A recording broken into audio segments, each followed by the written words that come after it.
HOA fees were raised after the board quietly paid $16,400 in fines for breaking city codes.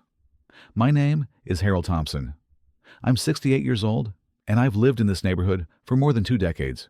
When my wife and I first bought our home here, it was supposed to be the start of something steady, something reliable. The streets were newly paved, the sidewalks smooth, and the trees along the boulevard were still young, barely taller than the rooftops. Back then, everything looked bright and well cared for. You could walk down the block and hear kids playing basketball in the driveways, families gathering at the pool on warm evenings, and neighbors actually talking with one another over trimmed hedges and freshly cut lawns. It was the kind of place you felt proud to be a part of. And one of the things that gave us comfort was the idea of the HOA. We were told, when we signed the paperwork, that the board existed to protect our investment and to keep the community in good shape. We pay our dues, they handle the maintenance, and everyone benefits. That was the agreement, and for a long time it seemed reasonable.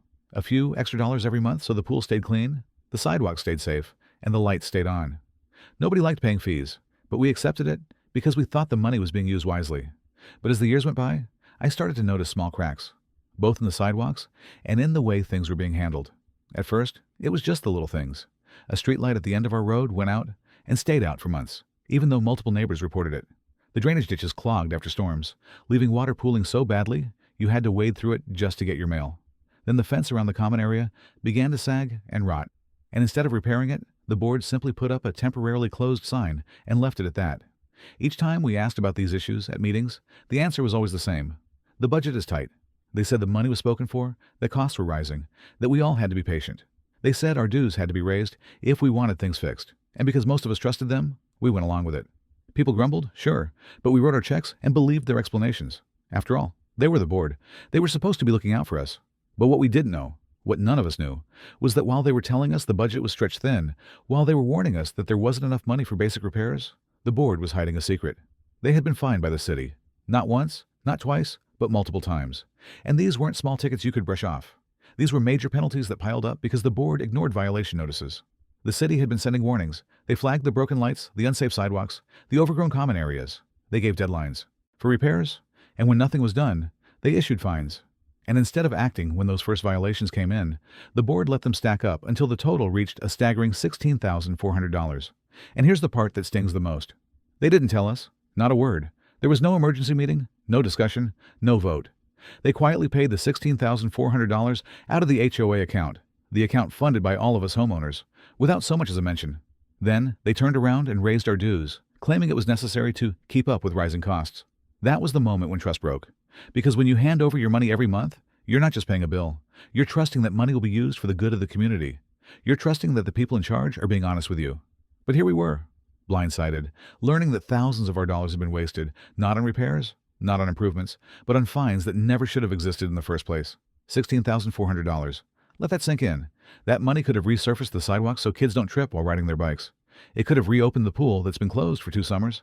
It could have fixed the fences, improved the lighting, maybe even gone toward projects the neighborhood has been asking about for years. But instead, it's gone, swept away to pay for the board's negligence. When I found out, I sat at my kitchen table with the letter in my hand, and I just shook my head. I've lived here long enough to know that mistakes happen, but this wasn't just a mistake. This was a failure of responsibility. And then, to add insult to injury, they had the nerve to come back to us with higher fees. As if we were the ones who should pay for their mistakes. And in that moment, sitting there with my coffee going cold, I realized something. The problem wasn't just the fines. The problem was the secrecy. The problem was that the people who were supposed to represent us had decided they didn't need to answer to us at all. That number, $16,400, sat heavy in my mind like a stone I couldn't set down. It followed me from the moment I opened my eyes in the morning until the moment I closed them at night. I would sit at the kitchen table, staring into my coffee, as the steam curled upward, and all I could think about was how many years' worth of dues that some represented, how many sacrifices people in this neighborhood had made so those dues were paid on time, and then to know it hadn't gone toward repairs or improvements, but fines that were the direct result of the board's negligence. I decided to walk that morning, not because I needed the exercise, but because I needed to see it with my own eyes, to remind myself why this mattered. The air was still cool, with dew clinging to the grass. I passed the cracked sidewalks where weeds pushed through the concrete, tall enough now that you had to step over them. I thought about the board meetings where folks had raised this very issue, asking when repairs would happen. Every time, the answer had been the same. Not in this year's budget. A few blocks down, I stopped at the park. The benches there used to be a gathering place, a spot where neighbors shared stories and kids sat eating popsicles in the summer. Now the wood was weather-beaten, the paint long since peeled away, the bolts rusty. The swing set creaked when the wind blew, its chains stiff and red with rust. For months we'd been told there wasn't enough money to fix it. And yet, somehow, the board had found $16,400. Only not for the park, not for the children, not for us. I kept walking until I reached the pool. Even locked behind its tall black fence, you could smell the sour, stagnant water. A faded sign read, "Closed until further notice." I stood there, gripping the fence, remembering the laughter of summers past, the splash of children diving, the smell of sunscreen, the simple joy of neighbors gathering on hot afternoons. Now, all that is gone. The water had turned green, littered with leaves and branches that no one had bothered to scoop out. It looked more like a swamp than a swimming pool. And as I stood there, the number came back to me again, sharper this time, almost like a whisper in my ear. 16,400? I thought of the Johnson family across the street. Mark works nights at the warehouse, and his wife, Denise, works double shifts at the diner. They scrape every month to keep up with dues, telling their kids that this is what it means to live in a good community. Last summer, when the pool stayed closed, their little boy cried. Denise told me she had to promise him that next summer would be different, that the board would fix it by then. She believed it when she said it. Now, I knew it was nothing more than a lie told to a child. I thought of Mrs. Alvarez, watering her roses every morning at dawn. She's 73, living on her pension, and she pays her dues faithfully, even though she's admitted to me she sometimes skips groceries to make it happen. She told me once, half laughing, half sighing, that she cut coupons to save up just enough each month. And what was her sacrifice used for? To cover fines racked up because the board ignored warnings from the city. As I made my way back home, the weight of it grew heavier. I couldn't keep it inside. I picked up the phone and called the Johnsons first. Mark answered, his voice tired from a long shift. When I explained what I'd learned, there was silence. Then Denise came on the line. She gasped so sharply I could hear the pain in it. You're saying all this time they told us the budget was empty? But it wasn't. They were just paying for their own failures? Her voice cracked. She told me about her kids, about the pool, about how betrayed she felt. Next, I called Mrs. Alvarez. I tried to soften it, but the truth can't really be softened. When I told her, she let out a sigh so deep I could picture her leaning against the kitchen counter, closing her eyes. All that money, Harold, she said slowly. All that money? Gone. And we never had a choice, never even a chance to say no. Her voice wavered. It feels like being robbed, not just of money, but of trust. The calls didn't stop there. Word spread, neighbor to neighbor, house to house. I didn't even have to keep dialing. People started gathering in little clusters on driveways and sidewalks. At first, the conversations were hushed, cautious. But before long, the tone shifted. Voices grew louder, angrier. One father told me he'd sent half a dozen emails to the board about storm drains backing up into his yard every time it rained. The answer he always got was, "We can't afford to address it right now." He shook his head bitterly. Turns out, they could afford to. They just chose to keep paying fines and covering their backsides instead of fixing anything that mattered. By evening, the neighborhood was buzzing with attention I hadn't felt in years. People who usually just waved politely were now stopping in the middle of the street to talk, their voices filled with anger, their faces flushed with frustration. It wasn't just about the money, it was about the betrayal, the secrecy, the arrogance of thinking they could make decisions behind closed doors, and we would simply keep paying without question. That night, I sat on my porch, long after the sun had gone down, listening to the hum of crickets. The air was warm, but I felt a chill that had nothing to do with the weather. Because what had been broken wasn't just sidewalks, or fences, or a pool. What had been broken was trust.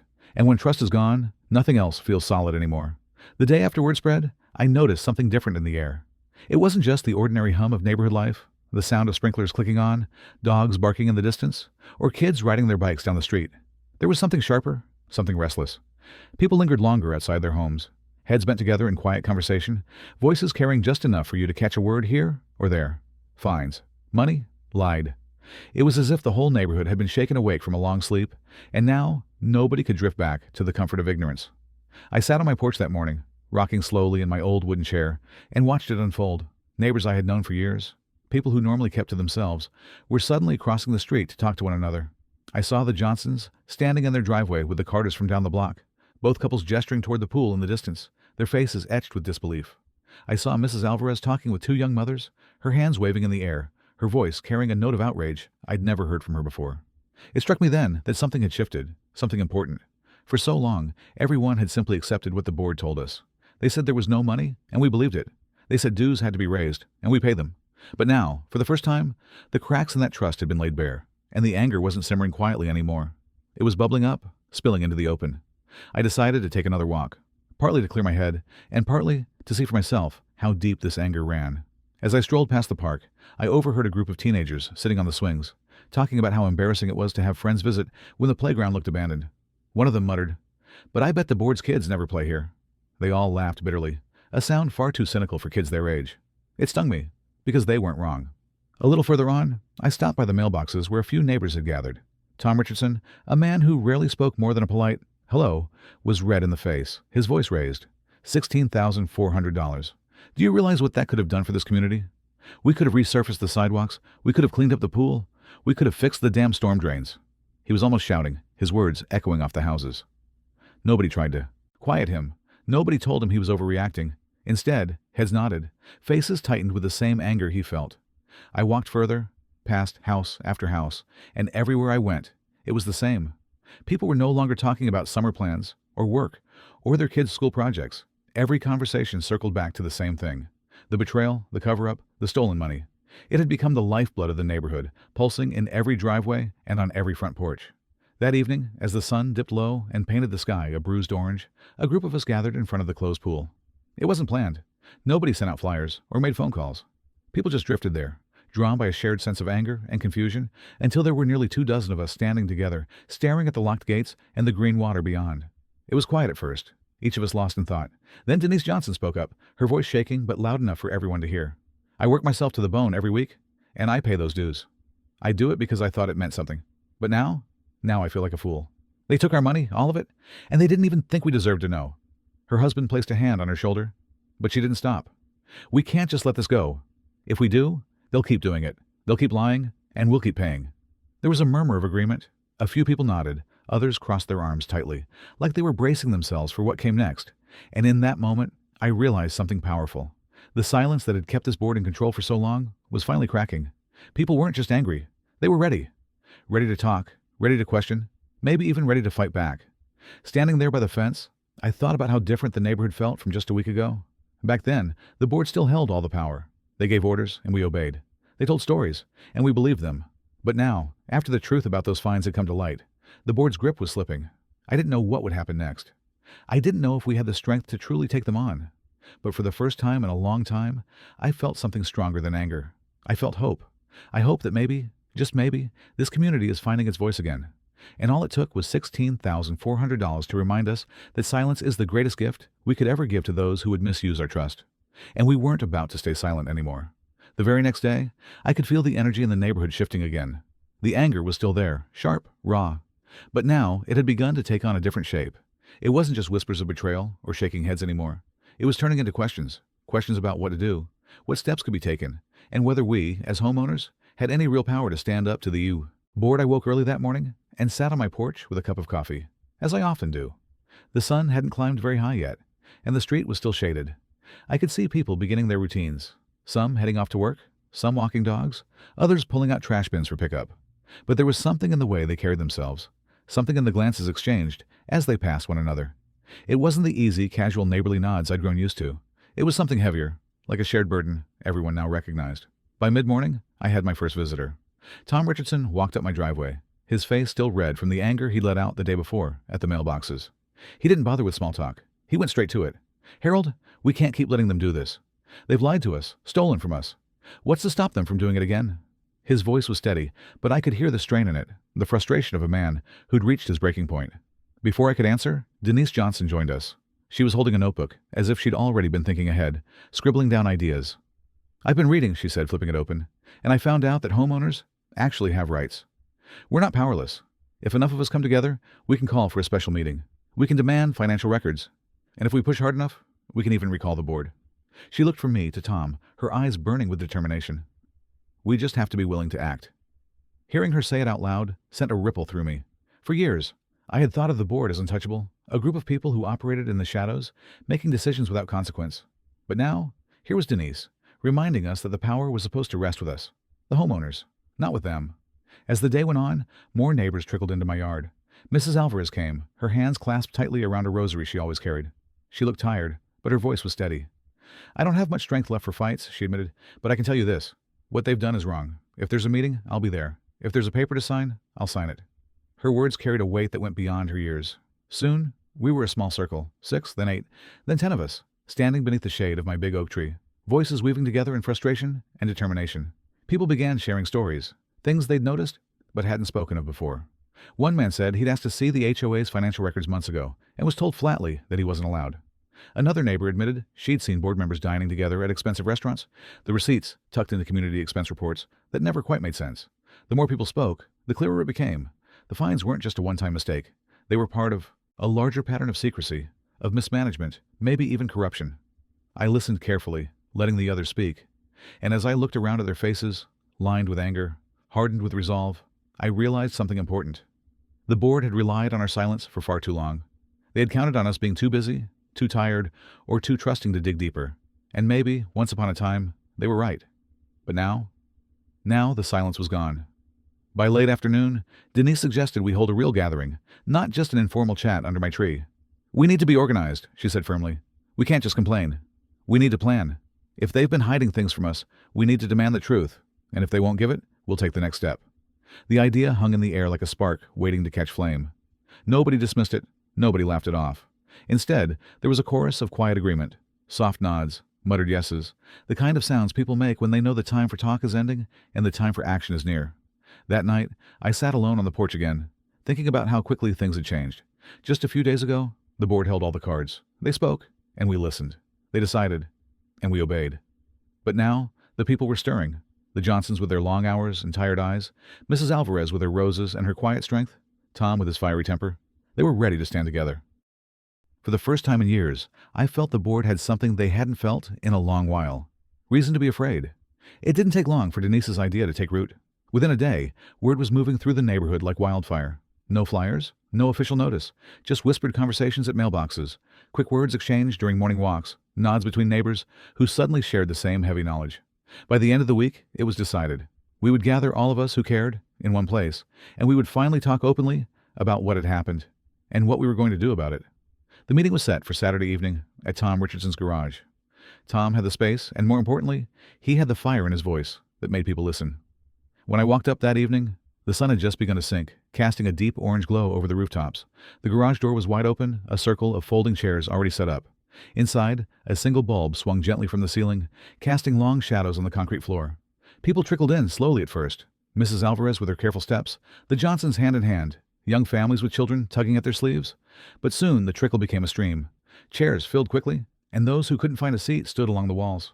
I counted at least 30 people, maybe more, and for a moment, I just stood there, stunned. I had lived here for decades, but I had never seen this many neighbors gathered together for a common cause. The air was thick, not just with the heat of bodies packed close together, but with tension, anger, and something else, resolve. There was no laughter, no light chatter like you'd expect at a neighborhood barbecue. This was different. This was serious. Tom cleared his throat, and the murmurs quieted. "Thank you all for coming," he began, his voice carrying through the garage. "We're here tonight because we've all been lied to. Because $16,400 of our money, our dues, was taken to pay for the board's mistakes. And they never told us. They never asked. They just did it." His voice rose with each word, anger crackling like static in the air. "And now, they want to raise dues again, as if we don't deserve to know where our money is going." A murmur of agreement rippled through the crowd. Heads nodded. A few people muttered, "That's right," under their breath. Denise stood next. She held her notebook tightly, flipping it open to a page filled with her careful handwriting. "I've done some reading," she said, her voice steady, almost teacher-like. "The board is not above us. They're supposed to answer us. If enough homeowners demand it, we can call a special meeting. We can require them to show us the financial records. And, if we're not satisfied, if we find they've been dishonest, we can vote them out." She paused, her eyes scanning the crowd. "We don't have to sit back and accept this anymore." The room buzzed with quiet conversation. You could feel the shift, the realization sinking in that the board wasn't untouchable after all. For years, people had believed otherwise.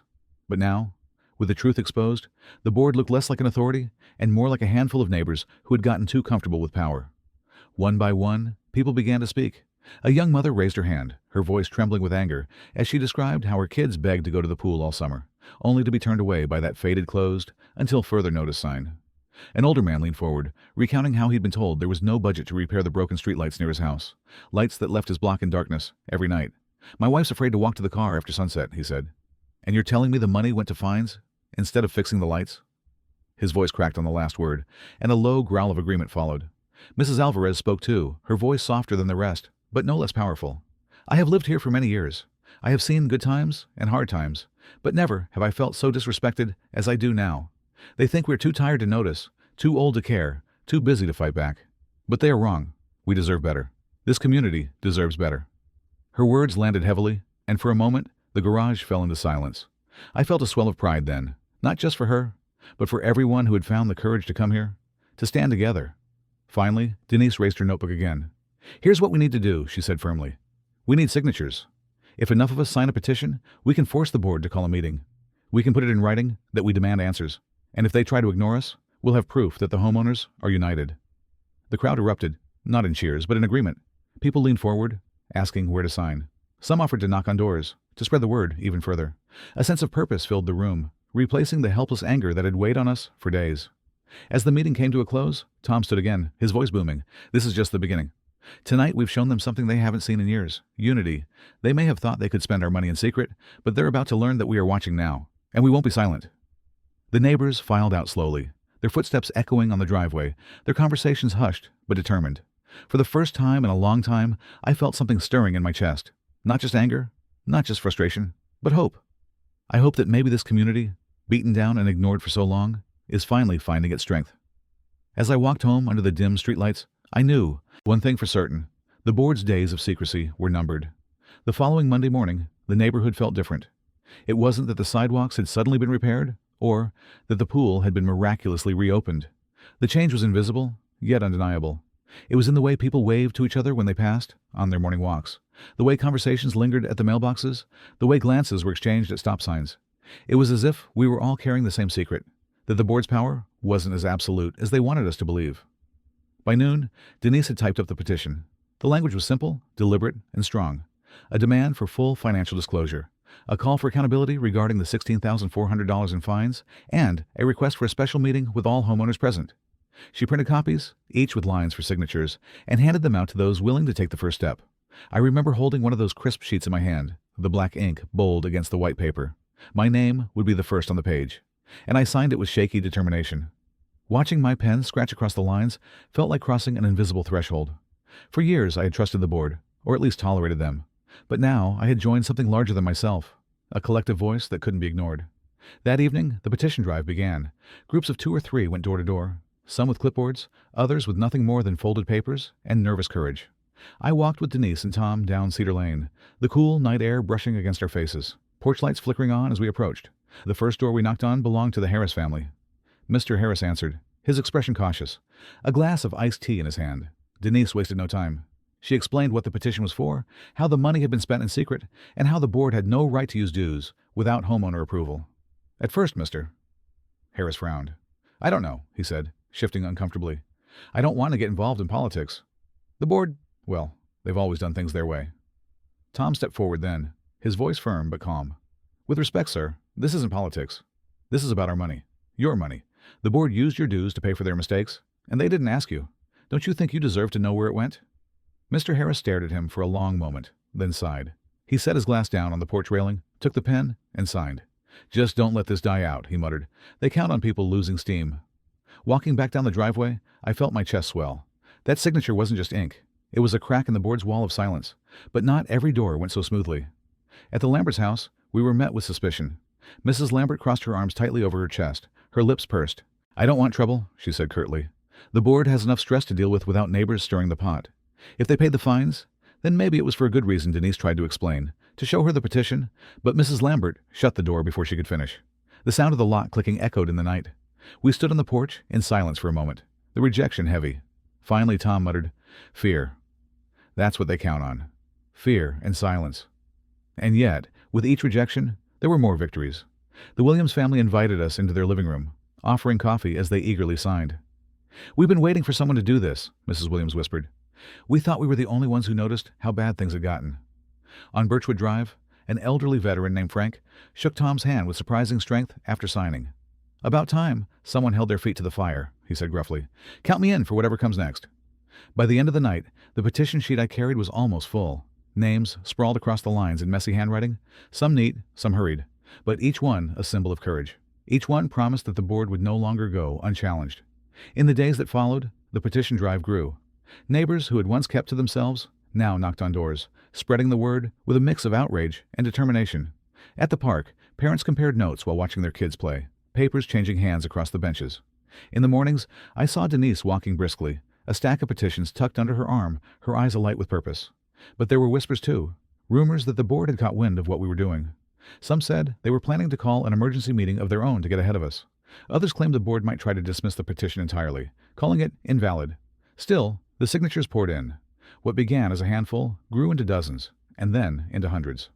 The weight of our unity was building, one door knock, one conversation, one trembling signature at a time. By the end of the week, I knew we had crossed a point of no return. The board might still try to ignore us, to stonewall us, but it was too late for them to pretend nothing had happened. The community is awake now, and once people wake up, they don't go back to sleep. As I tucked the nearly full petition sheet into my desk drawer that night, I thought of something Mrs. Alvarez had said at the garage meeting. They think we're too tired to fight back. They're wrong. And she was right. It didn't take long for the board to catch wind of what we were doing. By the middle of the next week, envelopes started showing up in our mailboxes. Thick white paper, the HOA's logo stamped at the top. I'll never forget the moment I opened mine. The letter was written in that stiff, formal tone they always used, filled with big words that danced around the truth instead of addressing it directly. It started with a patronizing line. We appreciate the passion and involvement of our homeowners. However, we would like to clarify certain misconceptions circulating within the community. Misconceptions. That word alone made my blood boil. $16,400 of our money had been spent without approval, and they dared to call it a misconception. The letter went on to explain that the fines had been unavoidable due to unexpected city code complications, and that the board had acted swiftly and responsibly to ensure compliance. There was no apology, no acknowledgement that they had kept the information hidden, no admission that they had failed in their duties. Instead, they ended the letter with a veiled warning. We urge homeowners not to engage in actions that may create division within the neighborhood. We remind all members that the board is acting in the best interest of the community, and disruptions may result in unnecessary legal expenses. In other words, sit down, stay quiet, and stop asking questions. When I read that last line aloud to my wife, she slammed her hand down on the table. They're threatening us, she said flatly. And she wasn't wrong. That's exactly what it was. An attempt to intimidate us into dropping the petition, to make us afraid of what might happen if we kept pushing. But instead of fear, the letter sparked outrage. Neighbors gathered in driveways and at the park, holding their copies, shaking their heads. You could hear the anger in their voices. They called it a misconception. Acted in the best interest? Whose interest? Legal expenses? With our money again? People who had been hesitant to sign the petition before now came forward, asking for a line to add their names. Even those who had kept their heads down for years were fed up. The dismissive, condescending tone of the board's letter had done what no one expected. It had united us even more. At the next unofficial meeting in Denise's garage, the letter was the only thing anyone wanted to talk about. The room was packed, folding chairs squeezed together, the air hot and heavy with frustration. Denise held her copy of the letter high. They think this will scare us into silence, she said, her voice carrying over the hum of murmurs. But it won't. Because here's the truth. We are the HOA. Our dues pay for everything. Without us, there is no board, and we are done being treated like children. The crowd erupted in applause. Some people stomping their feet, others shouting in agreement. I saw Mr. Harris, the man who had been so reluctant at first, standing tall with his arms crossed, nodding firmly. Mrs. Alvarez, who usually sat quietly in the back, lifted her chin and spoke louder than I'd ever heard her. They are not kings. They are not above us. They answer to us. Her words lit the room on fire. Still, not everyone was convinced. A few voices rose in caution. One man, shifting uneasily in his seat, said, "What if they sue us? What if they take this to court? None of us can afford a legal battle." That fear was real, and it rippled through the room. But Tom leaned forward, his voice steady and reassuring. They want you to think that way. They want you to believe they hold all the power. But the law is clear. Boards cannot spend thousands without disclosure and without homeowner approval. If they try to take this to court, they'll expose themselves even more. That's why they're bluffing. They don't want the truth to come out. The murmurs softened. Heads began to nod. People wanted to believe him, and deep down, I think they did. That night, as I walked home under the streetlights, I kept turning the board's letter over in my hands. It wasn't just paper. It was proof. Proof that they were more afraid of us than we were of them. Proof that our voices were being heard, even if they pretended otherwise. Proof that for the first time in a long time, the balance of power had begun to shift. And yet I also knew this was only the beginning. A battle was brewing, not just for money, but for trust, for respect, for the soul of our neighborhood. The board had thrown down the gauntlet with their letter, and now it was our turn to respond. We weren't just petitioning anymore. We were fighting for our right to be heard. The demand for a special meeting came faster than even I expected. Within a few days, the petition had gathered enough signatures to legally require the board to face us, no matter how badly they wanted to avoid it. Neighbors who had never spoken up before walked up to Denise or Tom in the park and handed over sheets of paper filled with names. It was as though the dismissive letter from the board had been the final straw. People who had once shrugged and said, "That's just the way things are," now leaned in and whispered, "Enough is enough." The petition was delivered to the board on a Friday morning. Denise, calm but resolute, marched into the management office with a thick folder of signatures and a witness by her side. When she placed it on the desk, she didn't ask. She told them, "We are invoking our right to a special meeting. We expect it within 30 days. The response was almost immediate. By Monday afternoon, flyers were taped to our mailboxes and slipped under our doors. The board announced a special homeowners meeting to be held in the community hall the following Thursday evening. The notice was written in the same cold, formal style as their earlier letter. The board will provide clarification regarding recent questions raised by certain members of the association.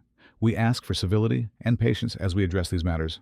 Clarification, I muttered, shaking my head as I read it. That word was their favorite shield. Never accountability, never transparency, always clarification. When Thursday came, the air in the neighborhood crackled with anticipation. As the sun set, streams of people walked toward the community hall, some clutching their copies of the petition, others carrying the board's letter folded in their pockets. The hall, usually half empty during monthly meetings, was overflowing. Chairs filled quickly, and still people stood against the walls, lining the back of the room. You could feel the energy buzzing, anger, frustration, but also something else, hope. I found a seat near the middle, the air stuffy from so many bodies packed together. Conversations swirled all around me. "Can you believe they tried to hide the fines?" Someone whispered behind me. "They'll just try to talk in circles," another muttered. Mrs. Alvarez sat a few rows ahead, her hands folded tightly in her lap, her eyes fixed on the front like a soldier preparing for battle. Finally, the board filed in, 5 of them in pressed suits and forced smiles. They sat at the long table on the stage, papers neatly stacked in front of them. The president, Mr. Collins, adjusted his tie and tapped the microphone. His voice, smooth and practiced, filled the room. "Thank you all for coming tonight. We understand there has been some concern regarding recent expenditures, and we are here to clear up any misunderstandings." That word again? Misunderstandings. A ripple of murmurs spread through the crowd. Collins went on, flipping through his papers as though the answers were neatly typed there. The fines in question were the result of unforeseen circumstances. The board acted swiftly to address the issues, ensuring our community remained compliant with city regulations. "We understand some of you may feel frustrated, but let me assure you, all actions were taken with the best interest of the neighborhood in mind." The arrogance in his tone made my jaw tighten. Around me, I could see neighbors shifting in their seats, whispering angrily. Finally, Denise stood up, her voice clear and steady.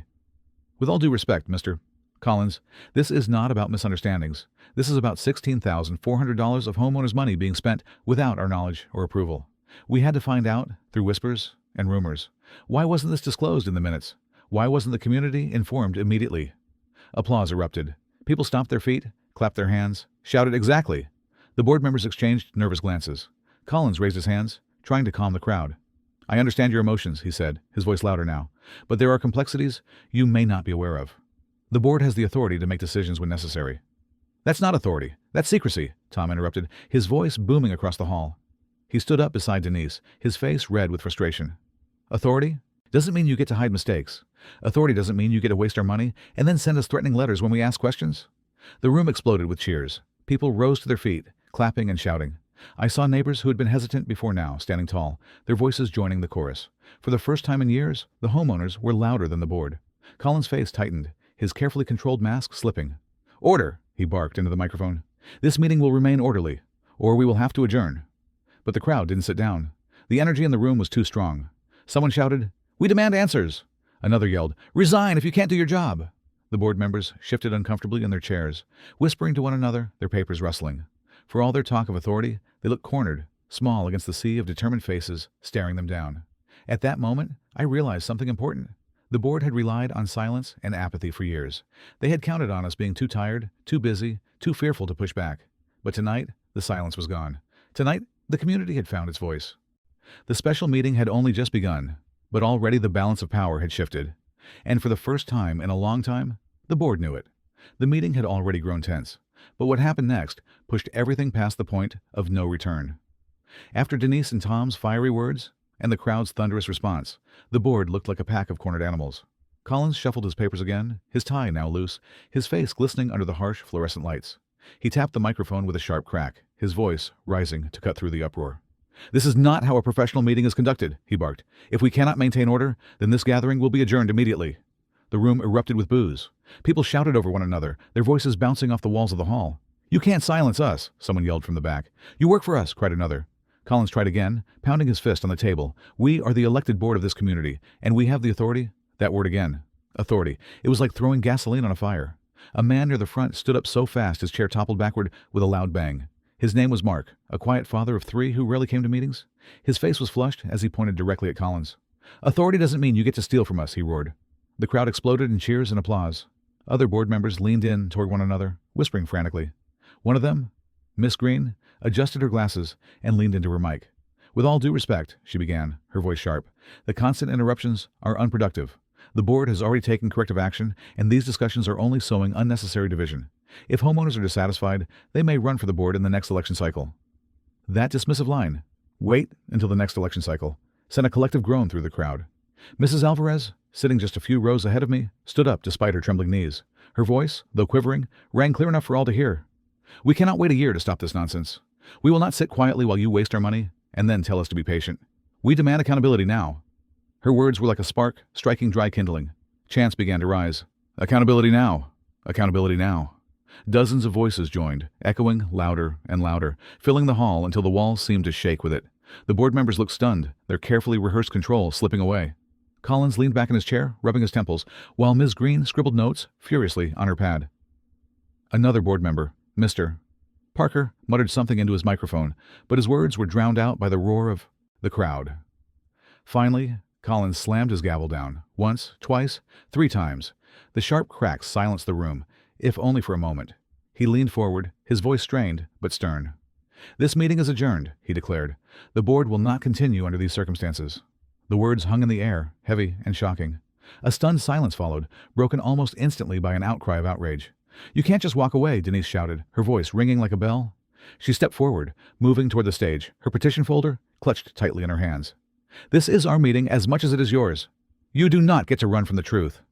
Tom was right behind her, his booming voice shaking the room. "You don't adjourn the people. You answer to them." The crowd surged with energy. People standing, clapping, shouting. Some moved toward the front of the hall, closing the space between the board and the homeowners. The board members rose from their seats, gathering their papers nervously, their faces pale. Collins kept repeating, "This meeting is over. This meeting is over." But his words were drowned out completely. In that moment, I saw the balance of power shift with my own eyes. The board, once so confident and untouchable, looked small. 5 individuals retreating behind a long table, trying desperately to hide behind procedure and titles. And the community, once fractured and silent, now stood shoulder to shoulder, louder, braver, more united than I had ever imagined. Mrs. Alvarez's voice cut through the chaos one last time, sharp and unyielding. "If you walk out of here tonight, you prove you have no respect for us. And if you have no respect for us, then you have no right to lead us." The room erupted again, the sound deafening. Some people pounded on tables, others raised their fists. The chant returning, "Accountability, now!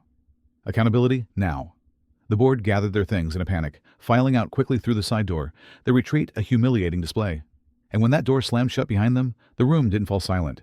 It grew louder. Because in their absence, the homeowners realized something powerful. The board only had as much control as we allowed them, and after tonight, we weren't going to allow much more. I walked out of that hall with my heart pounding, my ears ringing, and my chest filled with something I hadn't felt in a long time: hope. Not because the battle was won, but because for the first time, the board had been forced to see us, to hear us, to face us. And for the first time, they knew we weren't afraid anymore. When the board members stormed out of the meeting hall, their papers clutched to their chests like shields, the air didn't calm. It grew more electric. For a moment, we all just stood there, stunned, staring at the empty table where they had once sat so smugly. The microphones were still on, buzzing faintly, as if mocking the sudden silence they left behind. And then, slowly at first, people began to speak, not to the board anymore, but to one another. "They just ran," Mark muttered, shaking his head. His chair still lay toppled on the floor beside him, a symbol of the moment he found his voice. "They ran because they know we've caught them." "That's not leadership," Denise said sharply, stepping up to the board's abandoned table. She placed her petition folder squarely in the center, as though staking a flag in conquered ground. "That's cowardice, and if they think this ends tonight, they're dead wrong." The crowd erupted in agreement, not with boos or chaos this time, but with determined voices layering over one another. People were no longer just angry, they were planning. Mrs. Alvarez, still flushed from her powerful speech, leaned heavily on her cane, but refused to sit down. "We need to call for a recall election," she said firmly. "I've lived here 30 years, and I have never seen such disrespect. We have the right, and we must use it." Heads nodded all around the room. Tom, ever the booming presence, raised his voice above the chatter. "A recall is a start, but we should go further. We need a finance committee, homeowners, not board members, to go through every cent they've spent. If $20,000 disappeared for a luxury event, then what else have they been hiding? How much more have they buried in vague line items and hidden contracts?" His words sent a murmur through the crowd, the question echoing in every mind. How deep did the mismanagement go? A younger woman I hadn't seen speak before stood up in the back. Her voice trembled at first, but steadied as she spoke. "My husband and I bought our home here because we thought this was a good, safe place to raise our kids. But now, I feel like we're being robbed by the very people who were supposed to protect this neighborhood. I want to help. I'll volunteer for whatever committee we form."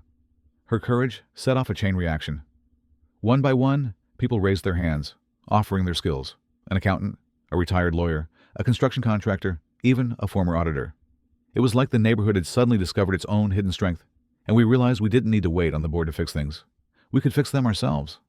Denise turned to the group, her face lit with determination. "Then let's not wait.